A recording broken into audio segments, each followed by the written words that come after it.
એક શબ્દ પણ દુનિયા બે કેવું લાગે સાંભળીને? આજે આપણે એક એવા જ શબ્દની વાત કરવાના છીએ, કળશ પર્ણ. ચાલો સાથે મળીને આ શબ્દની અંદર છુપાયેલી બે તદ્દન અલગ દુનિયાની સફર કરીએ. સારું, જેવું હું કહું કળશ પર્ણ એટલે તરત મગજમાં શું આવે? બરાબર, કોઈ પૂજા હવન કે પછી કોઈ શુભ પ્રસંગનું દ્રશ્ય, ખરું ને? પણ જો હું કહું કે આ શબ્દ પાછળ એક એવું રહસ્ય છે જે સાંભળીને કદાચ તમે ચોંકી જશો તો? અને એ રહસ્ય આ રહ્યું. કળશ પર્ણ એટલે ખાલી પૂજાના પાન નહીં, એ પ્રકૃતિનો એક એવો ચમત્કાર પણ છે જે શિકાર કરે છે. હા, તમે સાચું સાંભળ્યું. એક બાજુ એ શ્રદ્ધાનું પ્રતીક છે, તો બીજી બાજુ એ એક માંસાહારી છોડ છે. ચાલો એક પછી એક આ બંને દુનિયામાં ડૂબકી મારીએ.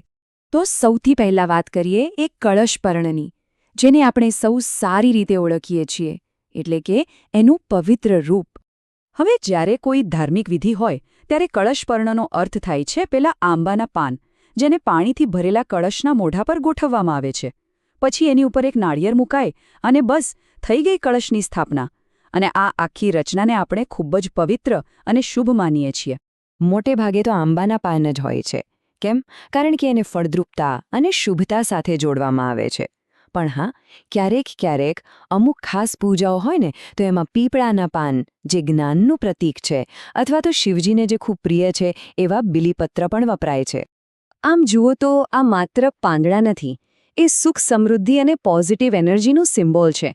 એવી માન્યતા છે કે કળશમાં જે દેવી દેવતાનું સ્થાપન થયું હોય એમની દિવ્ય શક્તિ આ પાંદડા દ્વારા જ આખા વાતાવરણમાં ફેલાય છે. અને એટલે જ તમે જોયું હશે, કોઈ પણ શુભ કામ હોય, નવરાત્રી, લગ્ન કે પછી ઘરમાં પ્રવેશ, કળશ સ્થાપના તો હોવી જ જોઈએ. એના વગર બધું અધૂરું લાગે. અને અહીં એક મજાની વાત કહું, આપણી આ બધી જૂની પરંપરાઓ પાછળ ક્યાંક ને ક્યાંક સાયન્સ પણ જોડાયેલું હોય છે.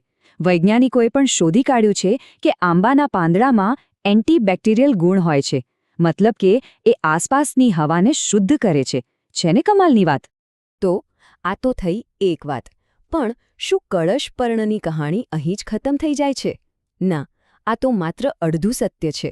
હવે આપણે જે વાત કરવાના છીએ એ જાણીને કદાચ તમે પણ વિચારમાં પડી જશો. તો ચાલો હવે તૈયાર થઈ જાઓ, પ્રકૃતિની એક એવી અજાયબીને મળવા માટે જેનું નામ તો કળશ પર્ણ જ છે, પણ જેની દુનિયા એ પહેલાવાળા કરતાં બિલકુલ અલગ છે. તો બોટની એટલે કે વનસ્પતિ વિજ્ઞાનની ભાષામાં કળશ પર્ણ કોને કહેવાય ખબર છે? પિચર પ્લાન્ટને. આ એક માંસાહારી છોડ છે. અને એનું નામ કળશ પર્ણ કેમ પડ્યું? કારણ કે એના પાંદડા જ પોતાનો આકાર બદલીને એક કળશ જેવા બની જાય છે, જે હકીકતમાં શિકાર કરવા માટેનું એક છટકું હોય છે. સાયન્ટિફિક રીતે વાત કરીએ તો આ છોડ નેપેન્થસ પ્રજાતિનો છે, અને ભારતમાં પણ એની એક ખાસ જાત જોવા મળે છે જેનું નામ છે નેપેન્થસ ખાસિયાના. આ નામ ક્યાંથી આવ્યું? એ ખાસ કરીને મેઘાલયની ખાસી ટેકરીઓમાં ઉગે છે, એટલે એના પરથી જ એનું નામ ખાસિયાના રાખવામાં આવ્યું. અને એની શિકાર કરવાની રીત તો જુઓ, કોઈ ફિલ્મની સ્ટોરી જેવી છે. સૌથી પહેલાં તો એ શું કરે? એના કળશ જેવા પાનની ધાર પર એકદમ મીઠો રસ બનાવે, જેથી નાના નાના જીવજંતુઓ લલચાઈને ત્યાં આવે. પછી જેવું કોઈ જીવડું એ રસ પીવા માટે બેસે, એ સીધું લપસીને અંદરના પ્રવાહીમાં પડી જાય. અને બસ પછી તો છોડની અંદર રહેલા પાચક રસો એ શિકારને ઓગાળીને તેમાંથી પોતાનું પોષણ મેળવી લે છે. સિમ્પલ. હવે સવાલ એ થાય કે આ છોડ આવું કરે છે કેમ? તો એ મોટે ભાગે એવી જગ્યાએ ઉગે છે જેમ કે વરસાદી જંગલોમાં, જ્યાંની જમીનમાં પૂરતા પોષક તત્વો નથી હોતા. એટલે પોતાની જરૂરિયાત પૂરી કરવા એ શિકાર કરે છે. ભારતમાં તો એ મેઘાલયના ગાઢ જંગલોની શાન છે. અને હા, એ સિવાય સાઉથ ઇસ્ટ એશિયા જેમ કે ઇન્ડોનેશિયા અને મલેશિયામાં પણ ખૂબ જોવા મળે છે. તો ફરી પાછા આપણે મૂળ સવાલ પર આવીએ. એક બાજુ પૂજાના પવિત્ર પાન અને બીજી બાજુ આ શિકારી છોડ. આ બંનેનું નામ એક જ કેમ? કળશ પર્ણ? આ બે અલગ અલગ દુનિયાને જોડે છે શું? જવાબ છે ને બહુ જ સિમ્પલ અને સુંદર છે. જવાબ છે એમના આકારમાં.